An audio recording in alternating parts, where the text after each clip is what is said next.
If you were king. So the world is a pretty messed up place. But just think how great it would be if you were in charge. If you were selected to be king of the world. Just think of all the good you could do if you were given unlimited power to make things right. You would make the world a veritable utopia. You could feed the poor and house the homeless and defeat the wicked and protect the innocent. You could save the world. Everyone would love you and thank you. If you just had the power, you could make everything fair and just and safe.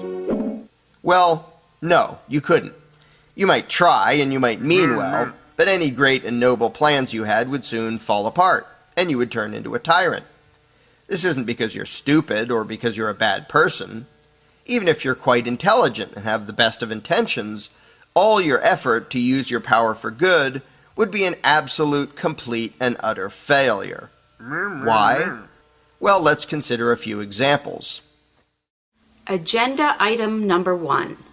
Helping the poor. Suppose, as a benevolent king, you decided to give lots of stuff to the needy, to help the poor.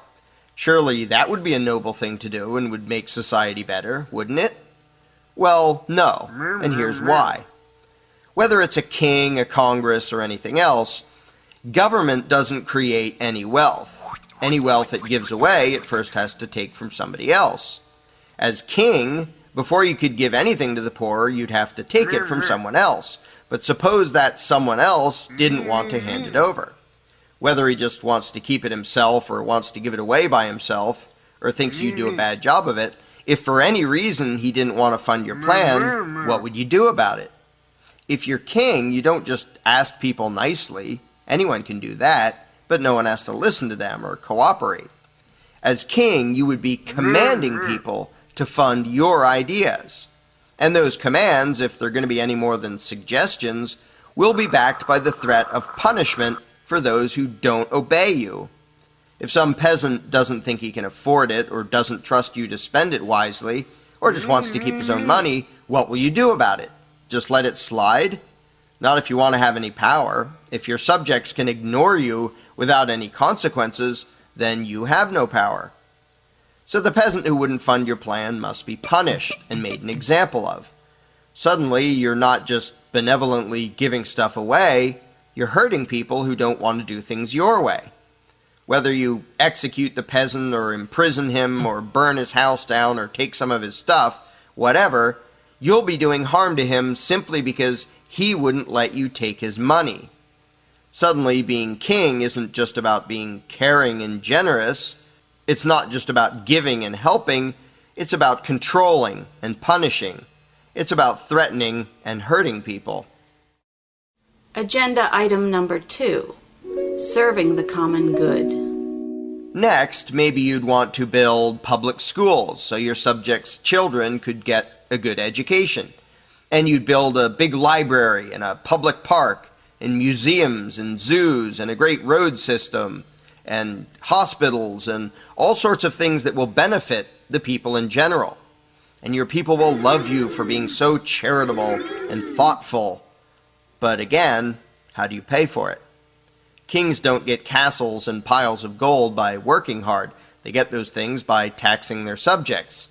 Every penny you spend, whether you're spending it on yourself or on so-called public projects, you first have to take from your peasants. In reality, you're not giving them anything. You're merely spending their money for them. What if they wanted to spend it some other way? Well, if you let everyone spend his own money, you would have no power.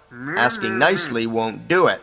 If some peasant wants to buy a bigger house instead of helping to pay for a library, or wants to buy more land or save for the future instead of chipping in for a public school, what will you do? If you do nothing and let him get away with that, all your power is gone. Again, to remain king, you have to punish those who won't fund your agenda. So not only are you merely buying the peasantry things with their own money, rather than giving them anything that actually belongs to you, but you're also threatening to cage or otherwise punish them if they resist your efforts to spend their money. You can loudly proclaim that it's for their own good and that your plan is better for the people as a whole, But if some of them don't see it that way, you're still going to have to send out your mercenaries to crush any dissenters. Agenda item number 3, enforcing good choices. So, trying to be a benevolent king by giving your subjects things that you bought with money you first stole from them turns out to be a lot less noble and less fun than you had expected. So you try a different approach. You decide to use your power and authority to make people live healthier lives. You require everyone to exercise for at least an hour a day and to eat a well-balanced diet. Undoubtedly, that would improve the health of many of your subjects. So how could they complain about that? What could be wrong with that? Well, what do you do if somebody disobeys? If some peasant won't eat his vegetables, what do you do about it? Ask nicely? Being in charge isn't about asking, it's about telling, it's about commanding. And a command isn't a command if there are no consequences for disobedience. So the non-compliant would have to be punished. Whether you take some of the peasant's money and call it a fine, or put him in prison, or have him publicly flogged, you will have to intentionally and publicly hurt him one way or another simply because he wouldn't follow your advice. If you ban smoking or drinking or using drugs or eating too much candy, there have to be adverse consequences to any peasant who disobeys. No matter how good you think your suggested choices might be, you're going to have your mercenaries forcibly punish in one way or another those who refuse to make the choices you think they should make, the choices you tell them to make. As a result, suddenly you're not just a helpful leader, you're a vicious thug. Even if the choices you're forcing people to make are what they should be choosing on their own anyway. Suddenly your good intentions, when combined with the exercise of power, become acts of violence. And suddenly your victims, your subjects, don't seem all that appreciative anymore. In fact, they seem to resent you and your supposedly benevolent agenda. But maybe you can still find a way to use your power for good. Agenda item number 4, protecting the innocent. What if, instead of trying to coerce your subjects into making good choices or funding useful projects, you stick to something more basic, just trying to protect the good people from any nasty crooks and thugs who might be living in your kingdom, which in this case is the entire planet. Surely there can't be anything wrong with that.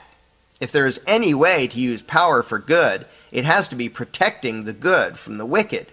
So that's what you devote yourself to, confident that you'll finally make the world a better place as king. But again, your subjects don't have a choice about funding it. If they think your enforcers are abusive or corrupt, if they think your view of justice is skewed, if they don't think your protection services are worth the price, do you allow them to opt out? Not if you want to remain king. The mercenaries you hire, the prisons you build, the army you create with its war machines, not all of your peasants will want it or will agree with how it functions. Do you just say, I know best and it's for your own good, and then lock up those who don't pay? Do you force your version of justice and security on them, force them to pay for it and expect them to like it and thank you for it? To say that all you're doing is protecting people while you're sending armed thugs to collect payments from people who don't want your so-called protection makes you look more like the mafia than like a savior and protector. If some peasant wants to protect himself or wants to hire someone other than you and your goons to protect him, do you let him, or do you force him to fund your idea of justice and security? If a peasant doesn't like what your army does or how it does it, do you allow him to choose to not financially support your agenda? Again, retaining your power requires you to violently impose your agenda on your subjects, forcing them to fund it, crushing any resistance, and doing all of that in the name of defending them against thugs and thieves. And that's more than a little ironic. It's hard to feel noble and righteous, or even honest, while you're routinely committing aggression against people in the name of protecting them. Agenda item number 5, sit in your castle and do nothing. Well, it seems your ambition of using your newfound unlimited power to fix the world hasn't turned out so well. You tried to do good stuff and be caring and compassionate, but everything just came out as threats and violence, because after all, that's what law and government are. So in desperation, you decide to do nothing. You leave your subjects alone and you hide in your castle, sulking. But wait, how did you pay for the castle, and your guards, and all the luxuries you have? Even if you do away with most of it, whatever you end up with, are your subjects going to want to voluntarily pay for you to sit on your lazy butt while they deal with the challenges of reality on their own? Doubtful. So if you intend to continue in this life of luxury as king, you're still going to have to force your subjects to fund it. And that means even if you do nothing at all for the peasants, you're still going to need guards and an army and tax collectors just to remain king. The punchline. And that brings us to the final agenda item, the one you should have started with.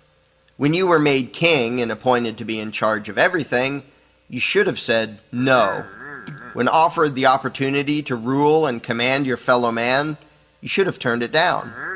If given power over others, what you should have done with that power is nothing. Absolutely nothing. Because power via brute force cannot fix the world. Authoritarian control, whether wielded by a king or an elected government or a constitutional republic, cannot improve society. Why not? Because all such power by its very nature is nothing more than the ability to threaten people and hurt people. And whatever your intentions may be, you can't improve human society, you can't create peaceful civilization by threatening and hurting people. Shouldn't that be obvious, self-evident? Sadly, almost everyone has fallen for the utterly insane notion that the human race can be made more moral and more civilized by taking a few human beings and giving them permission to threaten and hurt, to forcibly rule and control everyone else. Such an idea is pure lunacy, no matter how popular it may be, and no matter how much rhetoric and how many excuses you pile on top of it. You can pontificate all you want about constitutions and elections, representative government, consent of the governed, and so on and so forth, but that won't change reality. And anyone who dares to objectively consider things for 5 minutes will see that the reality of the situation is this. Authoritarian power, in any form, regardless of the goal or motives, is nothing more than the addition of more aggressive, immoral violence into society. It doesn't matter how many nice suits, fancy hats, grandiose buildings, and pompous rituals and ceremonies you use. Whether it comes from King You or a bunch of elected politicians, the power to rule is always and inherently diametrically opposed to the power of being human. Want to fix the world? Throw the crown away. Ignore politics. Don't threaten, attack, or rob your neighbor, and don't vote for anyone who offers to threaten, attack, or rob your neighbor on your behalf. Don't, by yourself or by way of those in power, try to force others to be what you wish they were, or force them to fund what you wish they would fund. Instead, try treating your neighbor as if he owns himself, because he does. If you want a more thorough understanding of why the game called politics is always destructive and immoral, get a copy of The Most Dangerous Superstition, available at Amazon.com. That was If You Were King by Larken Rose, and this is Gnostic Media Research and Publishing's podcast episode number 138. I'm your host, Jan Irvin. This episode is an interview with Larken Rose, Part 4, titled Government, the Fallacy of Ad Verecundiam, Part 3, and is being released on Sunday, February 19, 2012. My interview with Larken was recorded on Friday, February 17, 2012. Larken has been here thrice previous, last June and the last 2 weeks, and he's back again as we complete our 3-part conversation on freedom and the appeal to authority fallacy, and ultimately, freedom. What does it mean to have a leader or government? Does government protect our freedoms, or are they the very cause of our enslavement? And what does it mean to vote? Does voting give us freedoms that we otherwise might not have? What if the idea of government was nothing but a religious myth, created by criminals and followed by billions of mindless zombie zealots the world over? just as any other religious dogma. What would happen if one day, just all of a sudden, everyone stopped believing in government?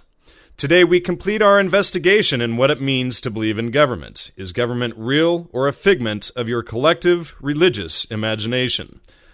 Does not voting mean that we'd be sitting around like a bunch of lazy couch potatoes doing nothing? Or, if we use critical thinking, is it really our first course of action to disempower the criminals whom we call politicians? Is voting the only way to effect change? Or, in reality, is it one of the least effective ways to effect change and gain freedom? And what does it mean to live in a democratic or quote-unquote mob-ruled society anyway? Today we question some of our most firmly held governmental religious myths as we continue this investigation on the myth of government, exposing government as the fallacy of Ad Verecundiam. Larken Rose is a self-described enemy of the state and tax heretic, the author of several books, 2 of which were written during his 1-year stay as a political prisoner in the U.S. prison system. Mr. Rose is an outspoken advocate of self-ownership and a voluntary society. For more information, see larkenrose.com. That's Larken Rose, ROSE.com. And upcoming shows next week, it could be possibly Dr. Jason Martineau, or James Kelly, or possibly Robert Forty, or any number of other guests. Who knows? I haven't set anything in stone yet. And let's see, donations. This episode is dedicated to Peter. And thank you, Peter, for the equipment donation, which you are hearing in this introduction today. And Peter sent us a new microphone. Thanks for that, Peter. And this episode, you're actually hearing 2 different microphones, a microphone that I used during the interview and this microphone that Peter sent that you're hearing the intro on now. So thanks very much for that equipment update, and he sent that all the way from Ireland. And also, thanks to Carlos, Marshall, Maya, Roman, Scott, Arthur, Michael, and Michelle. And the widget on the website for the new video and book project hasn't really gotten any donations this week, unfortunately. And it's just over $1,000 now, or at 7% of the goal. And thank you, everyone who's donated for that project. Please go to the gnosticmedia.com website and click on the widget there to donate. And what we're raising money for is we've located a large collection of never-before-studied materials regarding R. Gordon Wasson, who was the so-called founder of the field of ethnomycology and the so-called discoverer of magic mushrooms. And firstly, I've discovered documents that prove that Wasson was a chairman to the Council on Foreign Relations, and that most everyone at the top of the U.S. intelligence community, and including foreign intelligence, knew all about Wasson's work on mushrooms, including Alan Dulles, the head of the CIA, and George Kennan, and many others. I've also discovered documents that Wasson helped to cover up that his boss, J.P. Morgan, the banker, that he committed crimes in the Civil War. And I've located documents that regarding Wasson's book, The Hull Carbine Affair, that was a PR campaign or ploy by J.P. Morgan, whom Wasson worked for at the time, an obvious conflict of interest regarding, anyway, Morgan's involvement in selling faulty arms that he knew were bad back to the U.S. government for use during the Civil War, and these were weapons that the U.S. government had already disposed of. And anyway, I've found a lot of primary documents that show that Wasson directly helped to cover that up, and he even worked with historians on that and told the historians exactly what to say.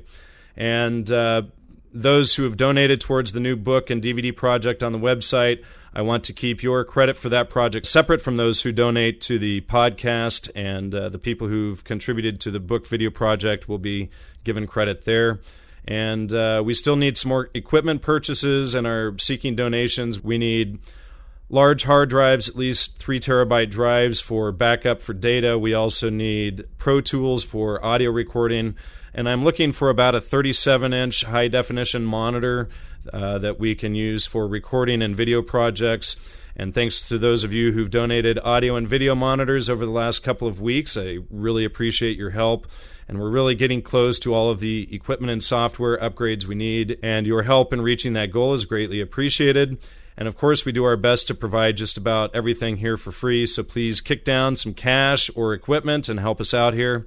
And thanks to some donations over the last couple of weeks, we've been able to completely upgrade how the shows are recorded, including our recording equipment. And I just mentioned Peter's donation of the microphone.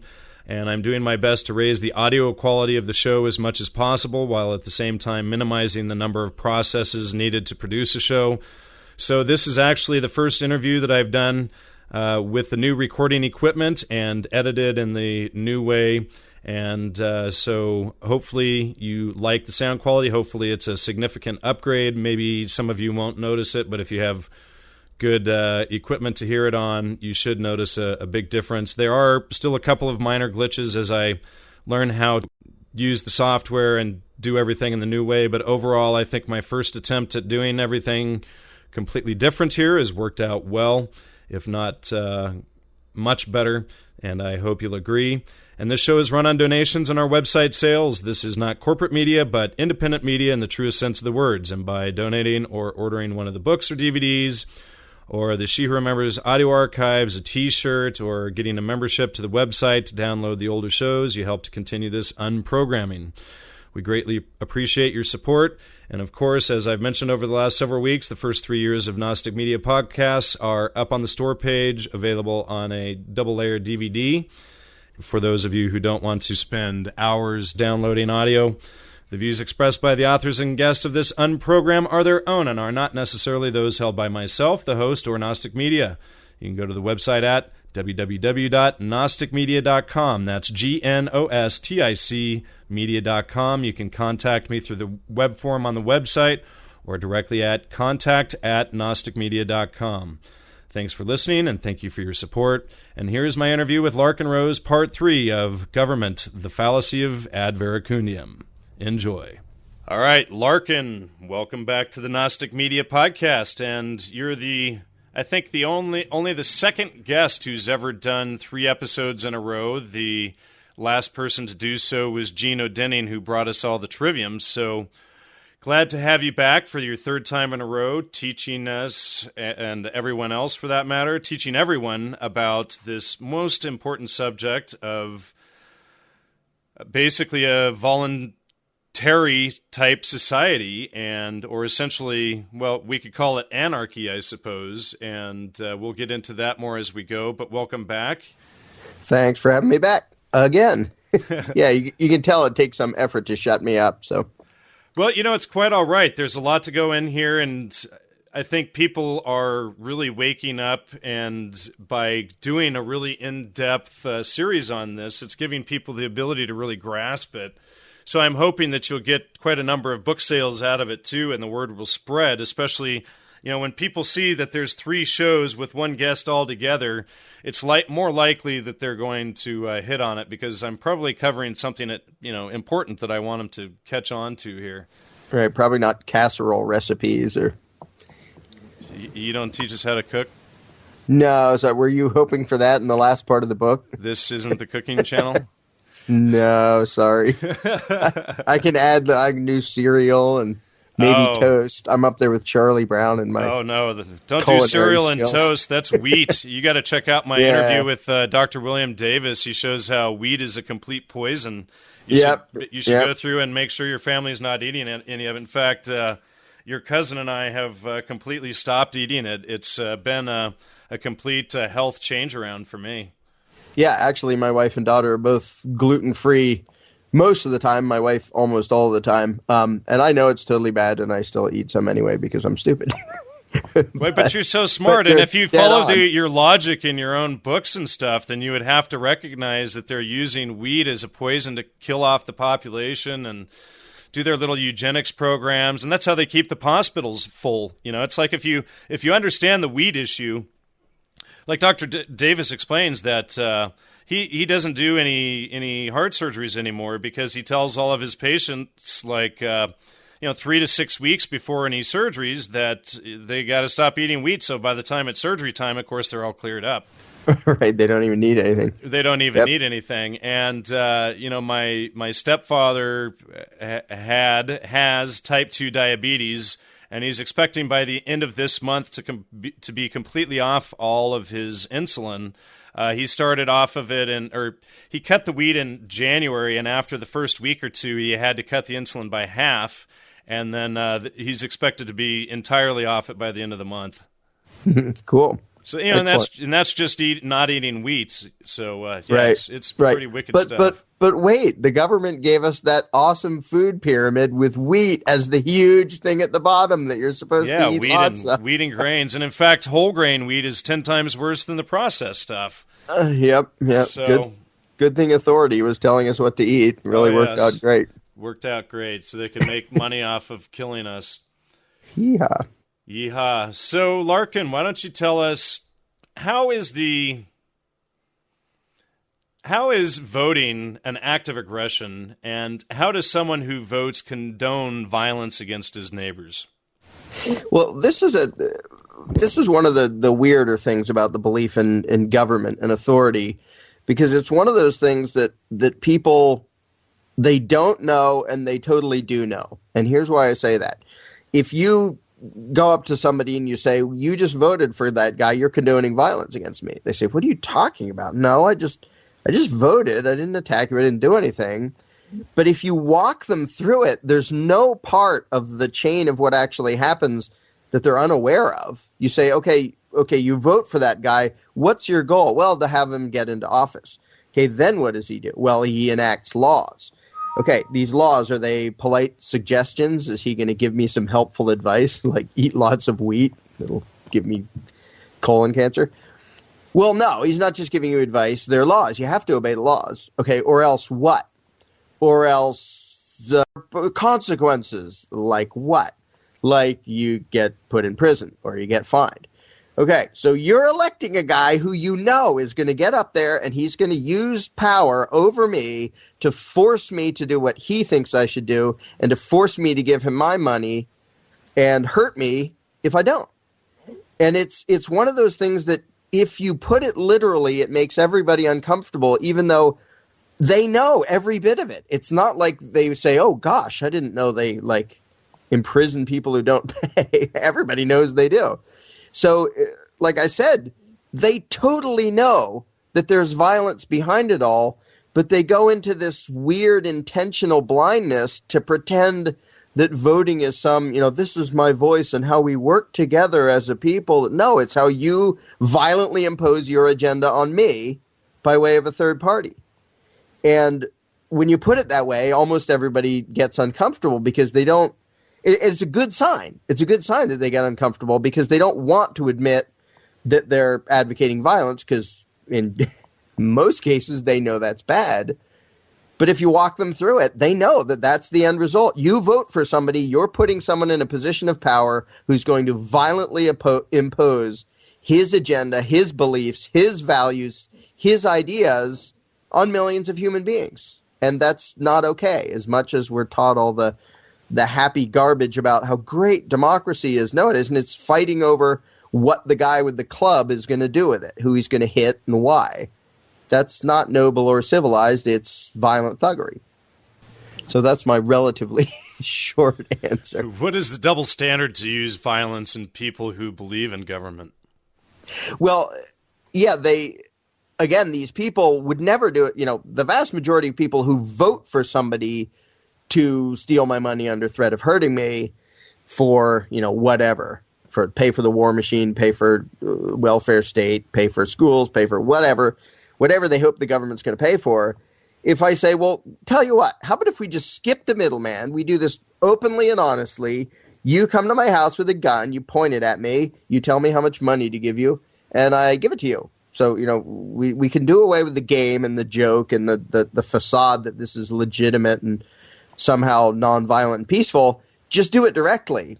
And everybody says, no, I would never do that. Well, then why would you vote for somebody else to do it? Which is what they all do. And they really, even in their own heads, they don't grasp that basically the exact same act is the exact same act.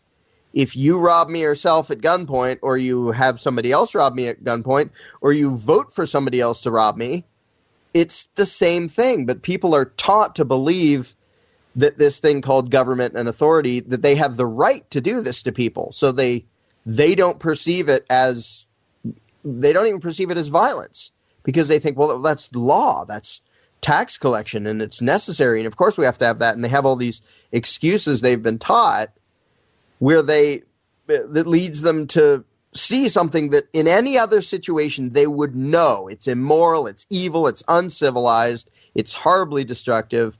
But in the context of government, they suddenly think it's okay and good and necessary and a great thing to do. And they're wrong. How does applying for a government job compare to asking that one's neighbors be forced to pay your salary? Yeah, this is one that makes a lot of people uncomfortable, because I basically tell people, look, if you get a job, even if it's a relatively nice job, like you drive around and pick up the roadkill off the roads or something, you paint the lines, whatever, you actually do something that could be seen as useful. And I say, well, okay, that part's good, except you're still accepting stolen property from me. Like, what you get paid with is taken from me and lots of other people under threat of caging us. And that's not okay. The fact that you do something useful afterwards isn't okay.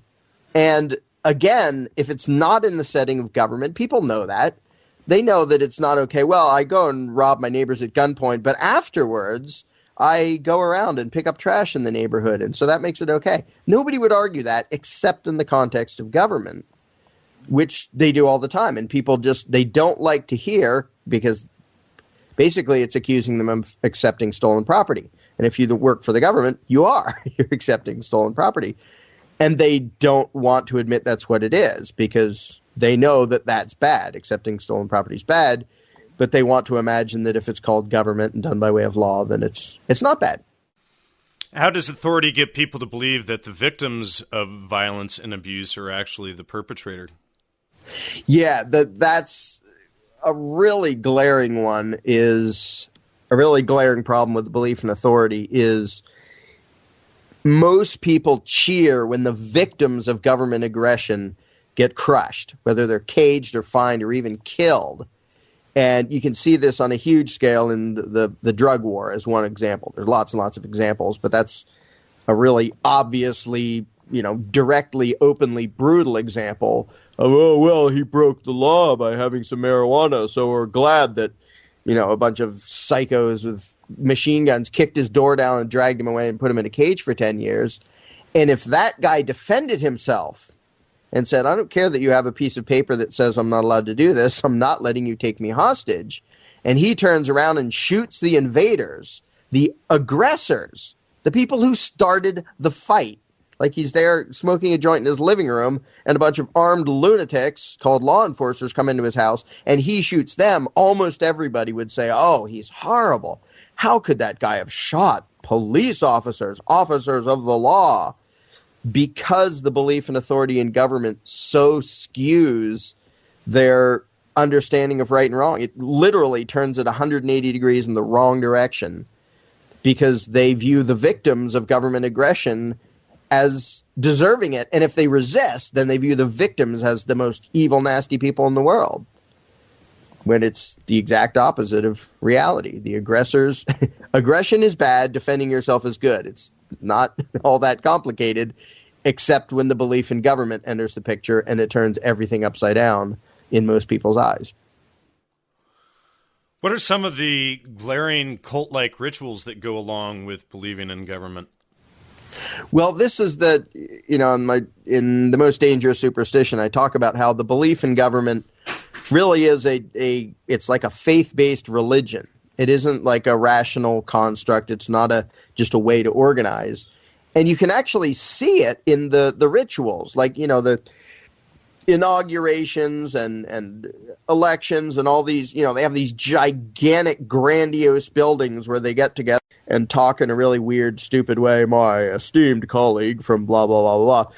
And the courts especially, you get this guy, at least they don't wear the powdered wigs anymore, but it's not much better. Guy wears a black dress and has a wooden hammer and sits up above everybody else in this grandiose, temple, and pretends to be God. And so all these things, people don't look at them objectively and see, wait, this is really weird. Like if we're actually just talking about how to organize stuff, why would we have these big elaborate ceremonies and rituals and these huge buildings of that look like cathedrals? What's the point of that? And it's because... Well, sure, they bang the gavel on the counter. They have these gowns that they put on and these hats and all of this silly stuff, and they parade into a room, and they sit up at the front and, have all of their subjects come and sit in front of them like the king's court and all of this stuff. And and in fact, if you look at the rituals the government does, like even your local city or county government, it's very much like the old religious cult ceremonies. Yeah, and the only reason people don't recognize that is because they're sort of used to it. Like they've seen it their whole life, and hardly anybody objectively, steps back from what they're used to and says, "Wait, this looks really weird. Why are we like if you go to a meeting of a, some archery club, whatever, stamp collectors, whatever, a club, they can have rules and they can have procedures and stuff. But you don't bow to them. There isn't the god of the club that we all call Your Honor, and he wears a big robe. And there are in the control freak, brotherhood clubs, Skull and Bones, and that garbage, which is just an imitation of. Oh well, the Masons and stuff have your most worshipful master. Right. They have this cult lunacy going on, but most people in their everyday lives don't. But they actually, basically what I say is government, the difference between government and every other religion is government is the religion that people actually believe in. And I like offending people when I say that because most people who call themselves Christians or Muslims or Jews or atheists or agnostics or whatever else, most of them, that's just sort of like what they do on Sunday or Saturday. What they actually believe in, what they actually worship is the state, is government. That's what they actually pray to give them blessings. That's what they actually obey. That's what they actually feel bad about disobeying, breaking the law. The 10 Commandments, who cares about them? When it comes to the government, it says we're allowed to steal, we're allowed to do all these nasty things. That's who they actually worship. And so they don't notice when they're watching rituals how just bizarre they are. And how it's just a giant cult ritual that everybody's used to, so it doesn't feel weird. Because, well, this is what we do. We all pray to to that big guy up there who has his big temple and all his underlings, and you have the high priests of the cult of government and everybody in between. And if you look at it objectively, it's bizarre. But because everybody's used to it, nobody looks at it objectively. Almost no. And the funny thing is the president would be nothing other than like the Pope. Yeah. Yep. Only a lot more violent and a lot more power. I mean, if you I guess you're right, because even the Inquisitions, they didn't kill near as many people as just say someone like Bush killed during his tenure. I mean, surely Obama's killed a number, but I doubt it's anything like Bush did. Yeah, I'm not sure what the scoreboard is up to at this point. He's still got time. He may get up there, but that's the mass murder that goes on. And see, it used to be that the churches were actually seen as the real authority, and they'd have inquisitions and crusades, and they'd go around killing people and say, you don't believe in what that pacifist guy said, so we're going to torture you and kill you. How that you don't believe in the Republican Party, we're going to kill you. Right, you disobeyed us, so we will crush you. Nowadays, almost everybody, at least in the Western world, government is the cult they now believe in. It is their religion. It's the thing they bow to. It's the thing that it's the superhuman entity that they believe has a right to dominate us mere mortals. And the other stuff is, what building they go to on Sunday. Who cares? And they'll argue more extensively regarding government and keeping themselves under its mind control than their religious mind control. Yep. Oh, and if you suggest to somebody that there is no God, they get less upset than if you suggest, what if we didn't have a government? They get more emotional at the idea of no ruling class.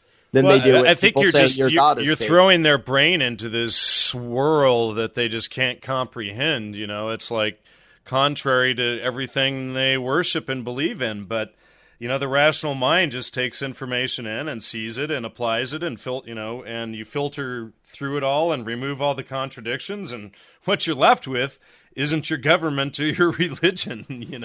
Right. It's reality, and it may be horribly uncomfortable. It may go against what's been programmed into your whole life, but you kind of have to make a choice. Do you actually want to know the truth?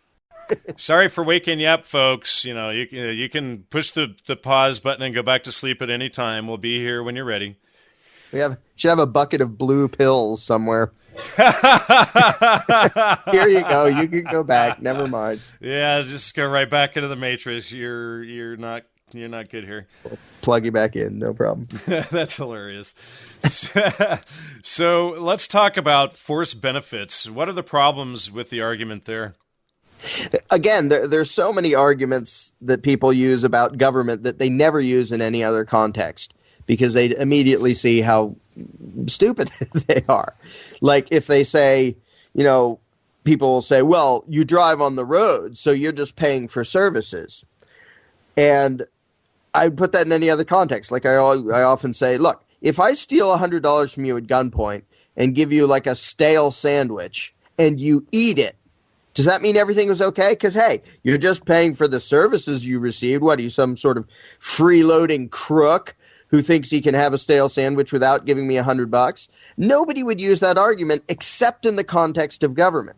Nobody would use the argument that it's okay for one person to forcibly rob somebody else and then decide what quote-unquote services to give to his quote-unquote customer, decide what the price is. He may decide to do a million things the guy doesn't even want. Right, yeah, and take a huge fat cut for his new house in the countryside off of all that for himself.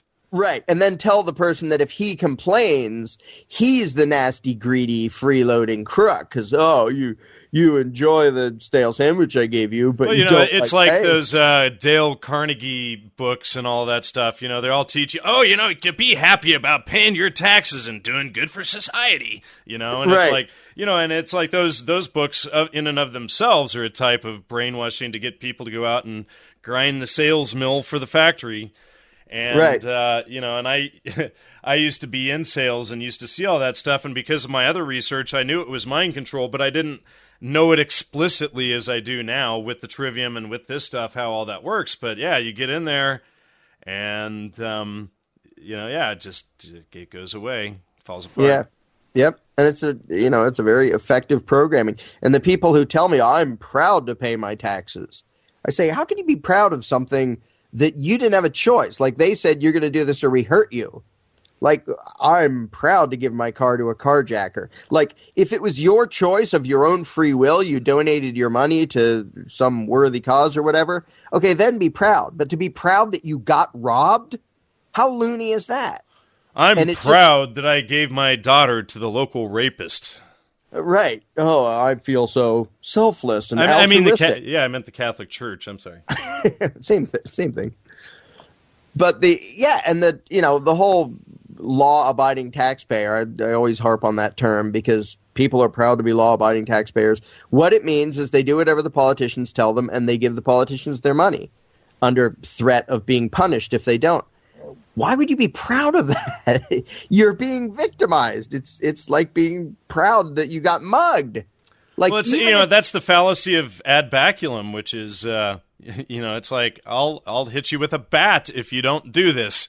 And, just like government is ad verecundiam, or the appeal to authority, the whole appeal to violence is ad baculum, and it's essentially saying that if you don't do what I say, I'm going to beat the crap out of you.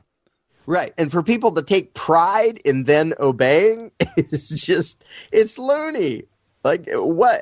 It wasn't your idea. They said you're going to do this or we'll hurt you. And then you did it. Why would you, I could see doing it out of self-preservation. You just have way too much time to think. You should get a job. Yeah. Don't you hear that story? I love when people hear, oh, isn't it funny how only people who don't have jobs believe in conspiracy theories? It's like, oh, so because I actually take the time to look at something and research it and investigate it while you're at the grind, then, the correlation isn't that I did the research and fact checked this. The correlation is that I'm at home while you're physically doing the work of a slave, essentially. Right, on the hamster wheel going along. Yeah, on the hamster wheel, and it's not the person who's looking at the research going, hey, let's use some fallacy to dismiss it and say, it's just those people who don't have normal jobs for the great, outstanding corporations of the world. Right, those malcontent nonconformists. That's another thing that goes along with it, is the idea, why can't you be happy with what you have? And it's good to be happy with what you have, but it's also good to try to fix what's wrong. Like, if I was standing there hitting them in the head with a bat, and they said, ow, stop that. Well, why can't you be happy with what you have? Look, you have a nice house. You have plenty of food. Try that argument when you're driving down the freeway with smoke coming out from underneath the hood, right? Why don't you just be happy with what you have? Don't try and fix anything. Don't call the mechanic. There's so much good going on. Just ignore the flames coming out. Just pull out some burgers and some hot dogs and get busy. Yeah. Turn this situation into lemonade. If the world gives you lemons, that's what I was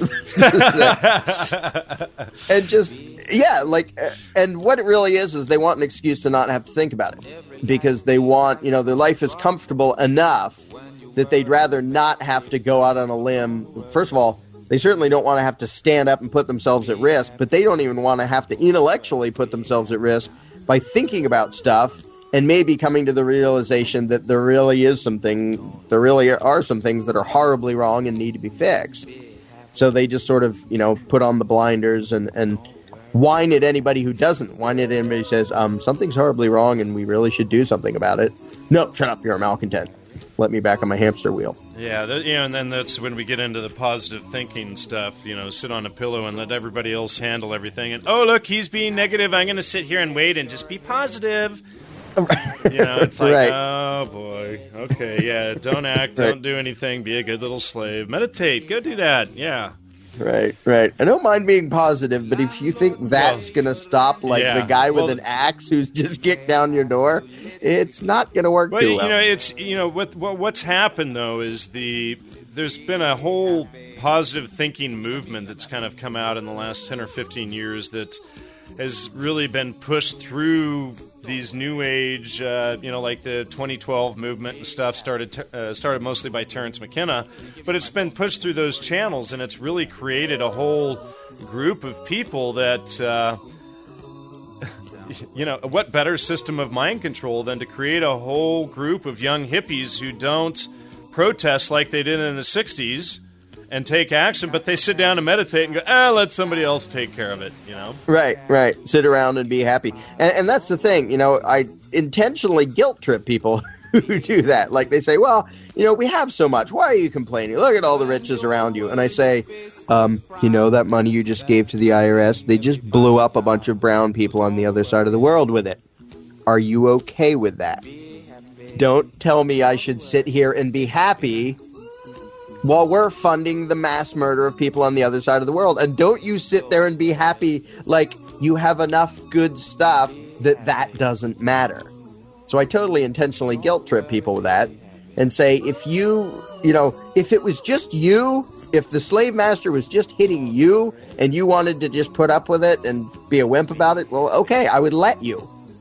But they're taking your money and funding evil all around the world, here and the other side of the world and, everywhere, and to just sit there and go, oh, but we have lots of nice things. Some people don't. Some people have bombs landing on their houses paid for with the money you gave to the government.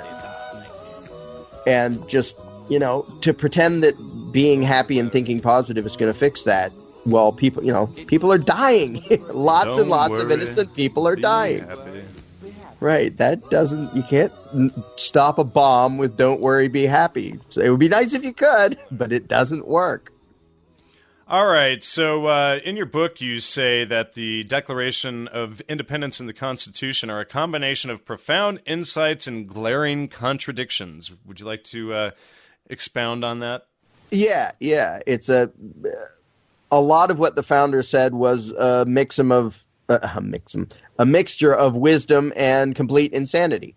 And unfortunately, people so often, they want heroes and they want villains. And they don't want to have to like think about things and distinguish, hey, he was right about that, he was wrong about that. You know, Thomas Jefferson is a perfect example. Lots of people say he was totally evil because he had slaves. Yes, having slaves is totally evil. But they say, so I'm not going to listen to anything he said. And other people are like, he was the founder of this country. We're going to listen to everything he said and assume that he got everything right. If you actually look at what the founder said, the contradictions just punch you in the nose. I mean, if you just look at the Declaration of Independence and the Constitution, you know, you can skip all the debates even. All men are created equal. By the way, those guys over there, they have the right to steal your money. Wait, what happened in between?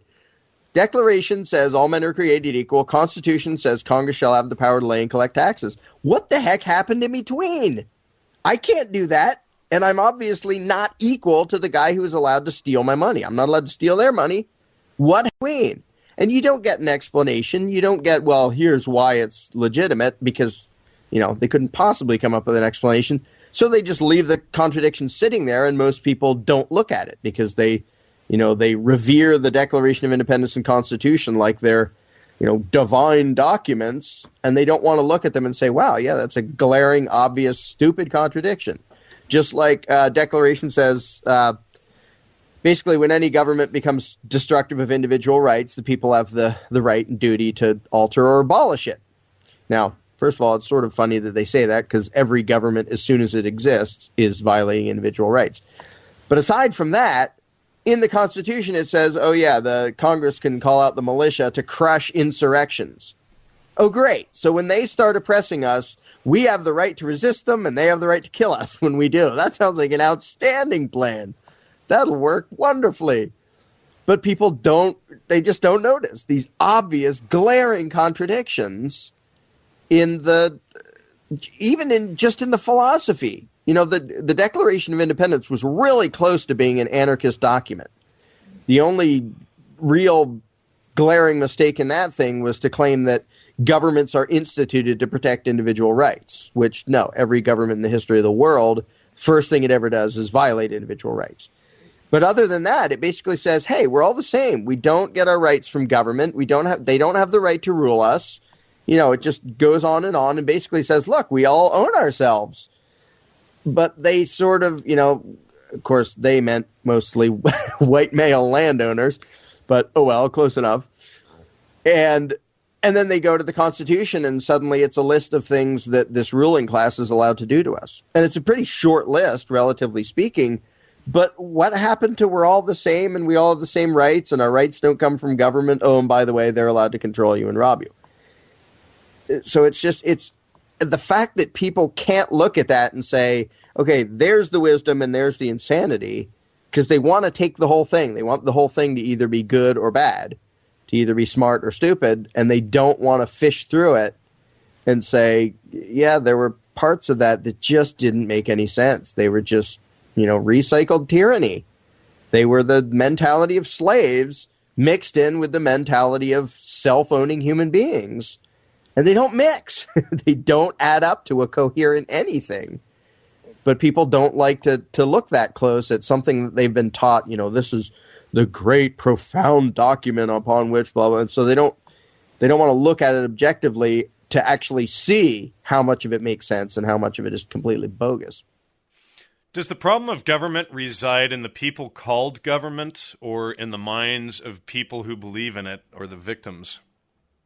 Yeah, this is the thing that gets me in trouble every election season, because there are so many people out there who see government as the problem, see the people in government as the problem, so they focus on that and say, how do we change that? How do we put in the right people, or how do we convince them to not Bush, pass Obama, this law? Ron Paul. Right, run. You have to run for office, and you have to fix this and repeal that and pass a law that says this and that and the other thing.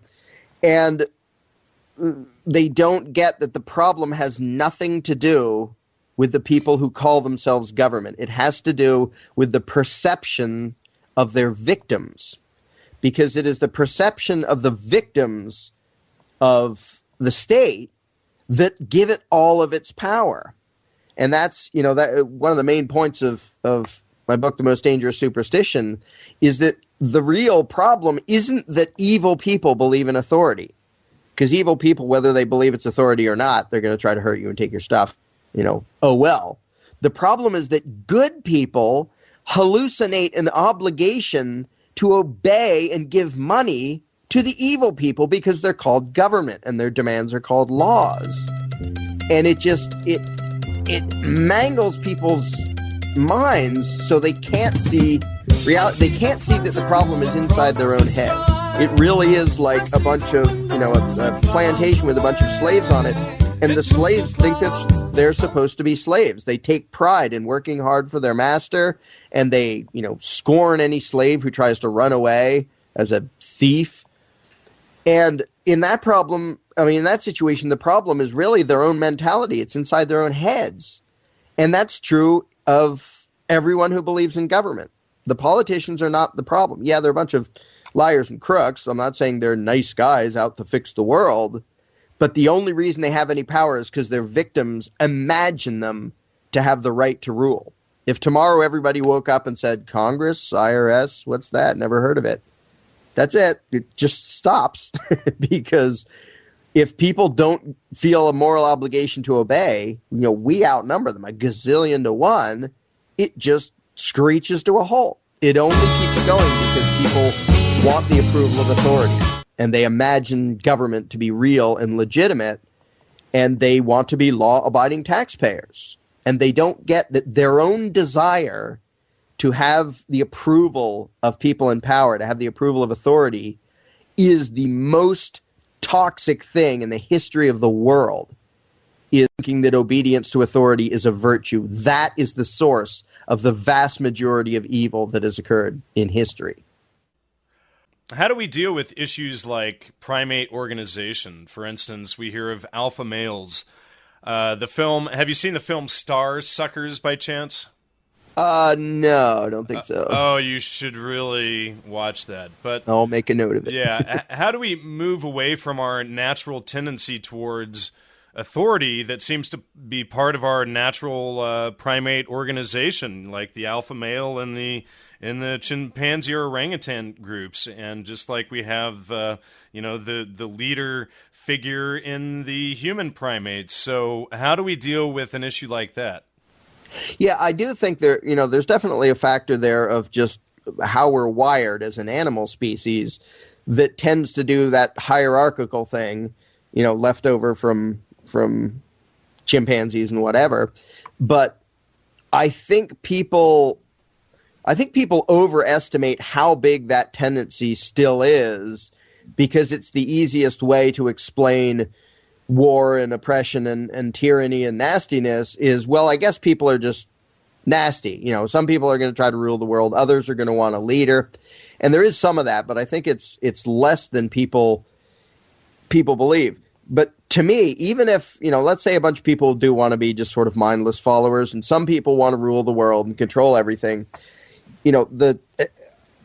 ironically, some people say, well, we need government to protect us against those people. And I say that your solution is completely incompatible with what has to happen, because what you're saying is there are some people who want to rule the world. So what we have to do is make a club of people who rule the world and ask them to protect us. If somebody on your block, somebody in your neighborhood wants to be alpha male and boss people around, there's this invention called the firearm. And it sort of puts up a pretty big obstacle to him having his way unless he gets elected. Because if he gets elected, most people say, well, now he's the law, and I'm not going to resist law enforcement. I'm going to pay my fair share. But without government, if he goes, I'm in charge, one person, it only takes one person to say, you're not in charge, and you're going to stop trying to threaten me and control me, or I'm just going to shoot you. And then you won't be in charge anymore. So I think that, that tendency isn't at all a serious threat in human society, except when it's combined with the belief in government. When there's this position of power, like I often say, the problem is not the guy on the throne. It's the fact that there is a throne for a guy to be on. And who do you think is going to try to go there? The guy who wants to rule the world. So it'll be a fight between all the guys who want to rule the world to see who can get on the throne. If you don't have the throne, then literally whoever wants to be a bully or a control freak has to do it by brute force. And that doesn't work well when there are, just in this country, 90 to 100 million people with guns. How many people do you think one guy could bully and control in this country with that many armed people? It would last for 5 minutes. 3 million guns sold in the month of December. Woohoo! What happens when someone finally breaks free from the belief in authority? Well, the first step, which is sort of disturbing, it was for me and it was for a lot of people I know, the world instantly looks completely different. Like reality literally turns upside down and inside out, and what you thought was real, you suddenly realize this isn't, I have never lived in the world that I imagined for the first 20-some years of my life. There has never been such a world as what I imagined it to be then. Because when the belief in authority and government falls apart, when you see through the lie, suddenly you realize, wait, there's just this gang of liars and crooks robbing 300 million people, and they believe it. They think they should go along with it. And it's, it really is taking the red pill, because you suddenly realize there are millions and millions of human beings who are trying to do the right thing. They're trying to be decent people. They may try pretty hard to not think about things, but they're not trying to be malicious, that are just hooked into this mental cage called authoritarianism, and it leads them to fuel some of the evilest people in the world. And so when you get outside of the lie of authority, the whole world looks completely different. Like, one of the biggest things is you realize there is nobody in the world above me. There are people who have more money, there are people who are smarter than me and they're better at this and that and the other thing, but nobody has the right to rule me, and I don't have the right to rule anybody else. It really is a world of equals. Not just it sounds nice in the Declaration and then let's make this ruling class. That's what reality is. You are on an equal par with however many billion other human beings on the planet. And when you suddenly come to that realization, it's like you've been an animal in a cage your whole life and somebody opened the door and you realize, wow, the whole world is just there. I'm in charge of me. And that's sort of the flip side of realizing we're all equals, is I'm in charge of me. Now that's sort of really cool and sort of scary. Isn't that the irony that animals, wild animals especially, already get that they have to take care of themselves and feed themselves and get through the winter and all of that stuff, and yet here are humans that are supposed to be the smart ones, and yet we can't take care of ourselves. So who's in a better position, the wild animals or the people? That's kind of an ironic position to be in. Right, because we've been domesticated, and they haven't. We've been domesticated by our masters to think that the cage is what we're supposed to be in. We're proud to be in the cage, and this is where we belong. And when you escape the belief in authority, you realize it isn't. And the scary part is it means I'm completely responsible for everything I do, and I have to figure out right and wrong. I have to make the choices. And ultimately, if there are problems in the world, if something should be done, I'm the one who has to do it. Not by myself. But it's the scary part is realizing I can't just cry to some, mythical deity called government to fix everything, because it was a lie. It's just people. And if somebody ought to do this, why isn't it somebody me?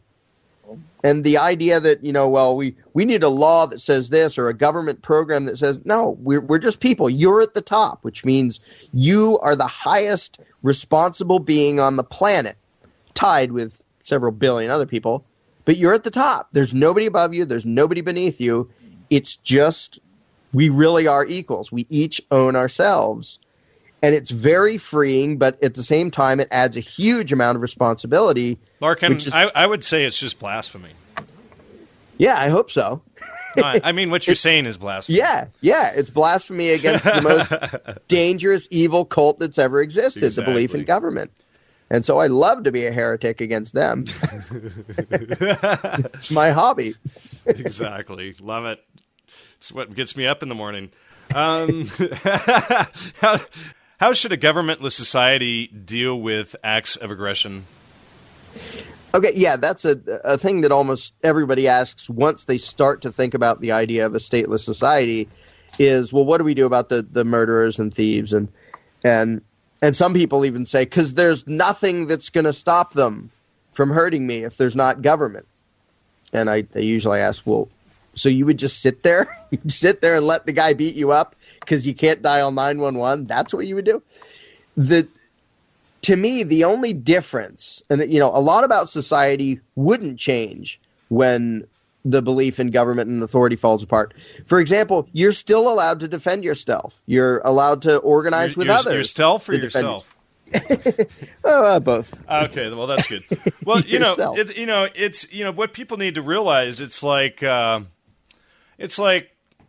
Switzerland. Okay, Switzerland is one of the most heavily armed countries in the world, where they don't have any outlaw or any laws against like assault rifles. Instead, the government there gives every single member of the country an assault rifle.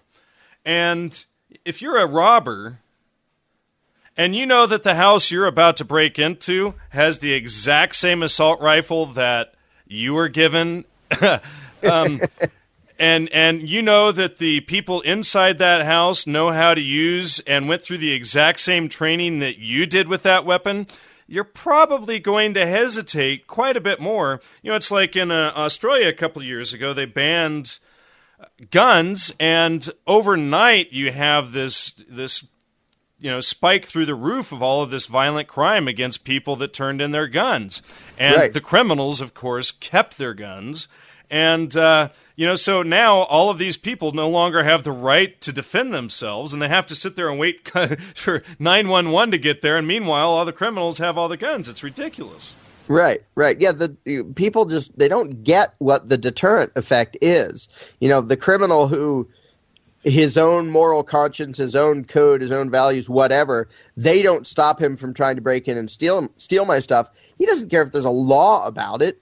He just cares if somebody might hurt him. Sure. It's just, an animal makes that decision. Like, if I attack this thing, is it so big that it's going to kill me? Right. And one thing I should also point out is that Switzerland, one of the most heavily armed countries in the world, has one of the lowest crime rates. In fact, it's 0.1% difference compared to England, which is one of the most fascist, heavily surveillance countries in the world, with guns completely banned, and they have the same murder and crime rate, except one is completely armed and can defend itself and can build one of the largest armies in the world in a few hours, and the other one is completely defenseless if anyone should really want to come and invade it.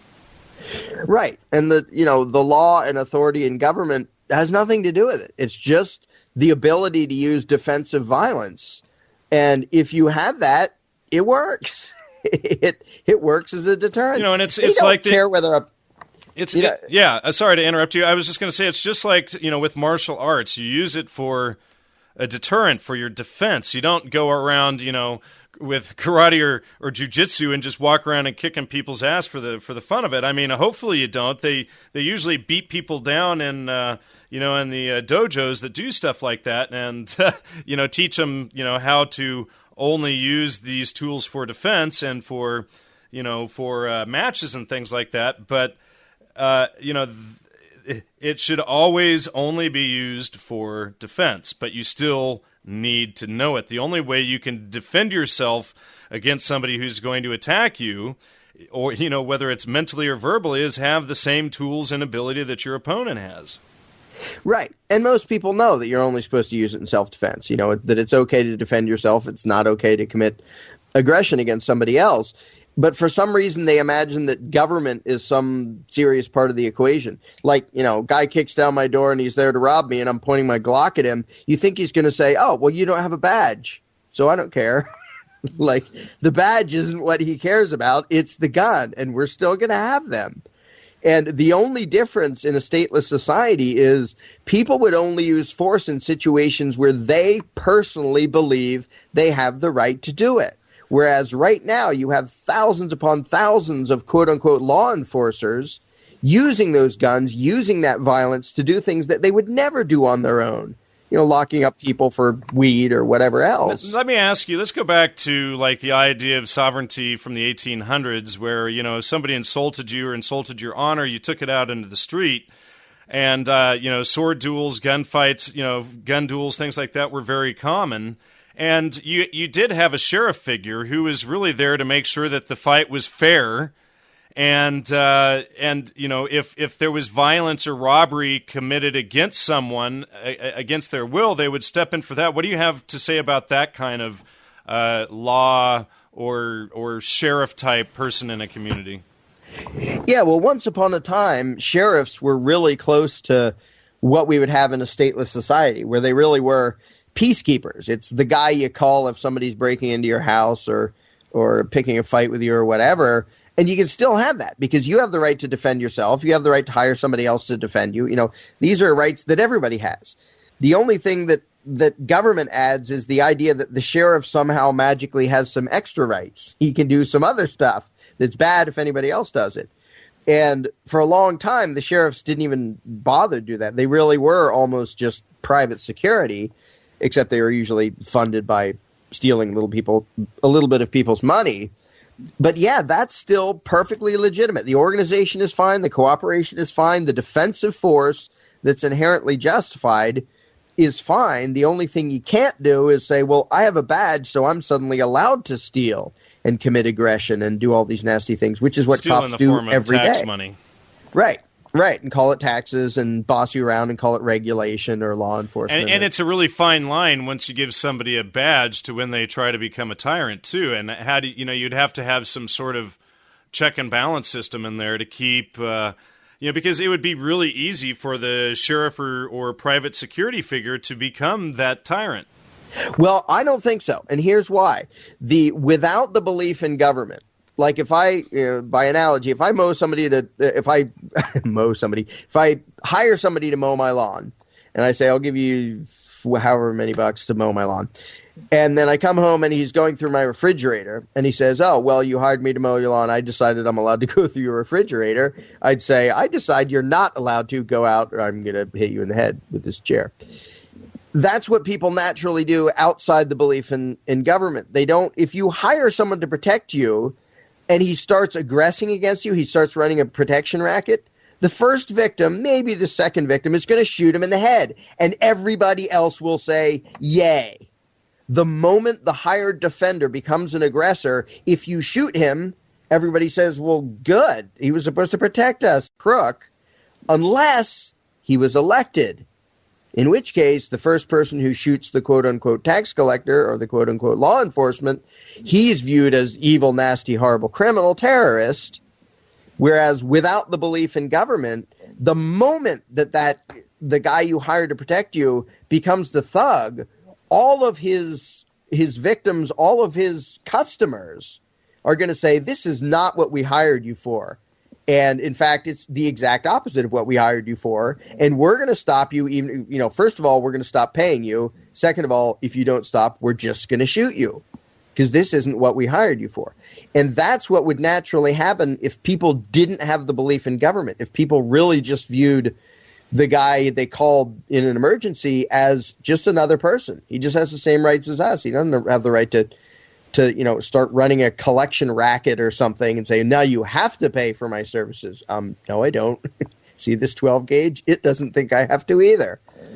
And that's what would naturally happen if people didn't imagine the guy with the badge to actually be some special superhuman authority.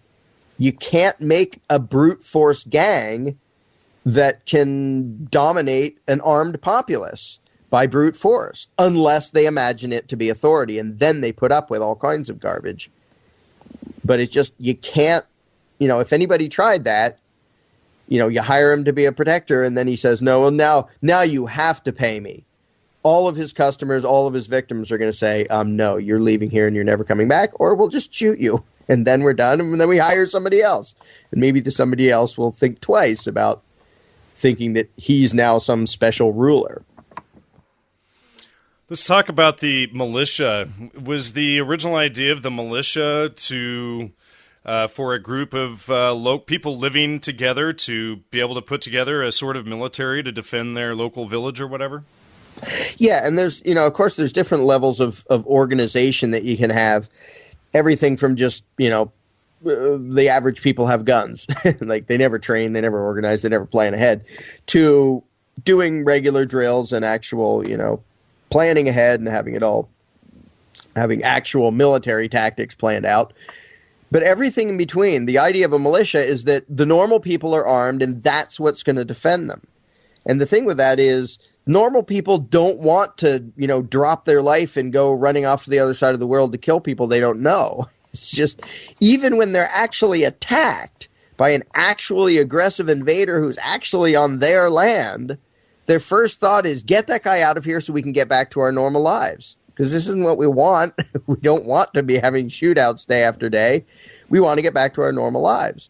And so the founders at least got that right, that they realized having the people armed is the best way to stay free. Because, A, you cannot occupy a place where the average people are armed. It just doesn't work. It doesn't matter how big a standing army you have. There's always going to be another guy or 10 or 100 or 1,000 hiding behind a bush who's going to shoot you. And B, they don't want to cause conflicts. Average people don't want to go have shootouts. They want to live their life in peace. If you push them enough, they'll say, all right, we have to go grab the guns because this gang came into town or whatever. Then they fix it, and then they go back to normal. They don't have, the reason the founders were scared of a standing army is because it stands around, and then it wants a fight. It wants something to do. So it makes a make-work project. Invade other also countries on the war. other side of the planet that they're no threat to us, and then make and up some big story about how they're a threat when you're really there to steal their resources. Right. And, a citizen militia never in a million years would do such a thing. Like, I know, let's all get together and go over to Iraq and start shooting at people. That it doesn't happen outside of the belief in authority. All right, let's talk about psychiatry in there, trying to make resistance to authority a mental disorder. Well, first of all, there was a spoof article that came out. I think there was a real one too, and they were so close to each other. And I can't find the original one. There was a fake one that came out recently. That one of the dead giveaways is that the author was Ivor E. Tower, M.D. But they totally do try to say that, if you, what's the term? They have the oppositional defiance disorder or whatever it is, which goes along with that. They try to say there's something wrong with you. You have to be insane if you don't bow to government and laws and authority. And because to them, it is insane. And what's funny is it's just like, some tribe somewhere saying, hey, if you don't worship the volcano, something's wired wrong in your head. You're just a complete lunatic. You need to be locked up. From their perspective, that makes sense because we don't worship their God. We think their God is fake and bogus and evil and psychotic. And so from their perspective, they want to say this isn't just a difference of opinion. You're like deranged. Something's wrong with you that you don't bow to the masters that we bow to, or the masters we tell you to bow to. So yeah, Hitler did that. Lots of tyrants have done that to try to paint it as a mental disorder if somebody resists authority or disobeys or questions the government comes out with these they like to disguise them as news stories. It's just fear mongering fests. There was just one in Reuters recently. They talk about people who question the authority of the government, and the readers are all supposed to go, oh gosh, how could anybody do that? Because it really is, because it's a fundamentally different way to look at the world. And it's, those of us have been deprogrammed from the cult. Of course, we're going to look wacky and weird to the people still in the cult. And that's why the challenge is to get the people in it to see it isn't our view that's inconsistent and bizarre and immoral and destructive. It's the belief in government. But to the people who are still in the matrix, like Neo says, the people who are still in the matrix are still, in one sense, our enemy because they're fighting to keep the matrix alive. And they don't get that that's not in their best interest. It's not serving them. They were just trained to do it. So they view those of us who don't as nasty crazies who, I don't know what's driving those wacky people who don't respect law and order and government, but they're horrible and dangerous and nasty and evil. So it's sort of natural for them to view us that way because we're not in their cult anymore. And they either have to, so they have to pretend that we have some wacky cult-like beliefs because one of us must, and they don't want to admit that it's them. All right. How would we teach our children morality versus authority? This is, one of the root causes of most of the evil in the world, not to sound melodramatic again. People think you have to teach your kids to respect authority. So they, obey their parents and obey their teachers and obey the law and yada, yada, yada. And people think you have to do that so that the kids do good stuff. So they obey the laws against theft and murder and whatever else. But there's a logical disaster in that reasoning, which is if you teach someone to do as they're told, which is what teaching belief in authority is. It's that you're supposed to obey those guys over there no matter what. If you teach someone to do as they're told, then you sort of just have to hope that the people telling them to do stuff are going to tell them to do the right stuff. Whereas if you actually teach them morality, like each individual owns himself, aggression is bad, the non-aggression principle, don't steal, don't attack people, don't do these nasty. If you teach them actual morality and somebody comes along and says, hey, go to the other side of the world and kill some people for us, the person says, no, that's evil. Duh. Why would I do that? But if you teach them to respect authority, thinking that that's going to make them a good person, and authority comes along and says, please go to the other side of the world and start killing these people for us, they go, okay, right away. Yes, sir. Because you're not, to help someone become a human being is very different from programming somebody to be a robot. And teaching your kids to obey authority is programming your kids to be robots. Because if you're just teaching them to obey somebody else, like they're not even, their human isn't there, their free will isn't there, their judgment isn't there. They're just stupid programmable robots. And then you can hope that whoever tells them to do something is going to tell them good stuff, but they probably won't. And your kid, you made your kid into a robot. Whereas if you teach your kid to respect the self-ownership, the life, liberty, and property of every human being in the world, then authority not only becomes completely unnecessary, it becomes obviously counterproductive. Why would I teach my kid to obey somebody because they're older, they have a badge, or they got elected to some office, instead of teaching my kid that, look, here's right, here's wrong, do the right thing, please? When I was growing up, and there was something in your book that really caught my attention, and I have always intentionally avoided this with my son, but my dad, his whole reasoning behind anything he said to do was, because I said so. Yeah. And I always explain things and break it down for my son, even if he doesn't understand in the least what I'm saying. I try and break it all down and explain it to him. And I was always really, that always really pissed me off when I was a kid about the whole because I said so thing. So what do you consider anti-authoritarian parenting? Well, see, we don't teach our daughter Alyssa that obedience to us is ever a virtue in and of itself.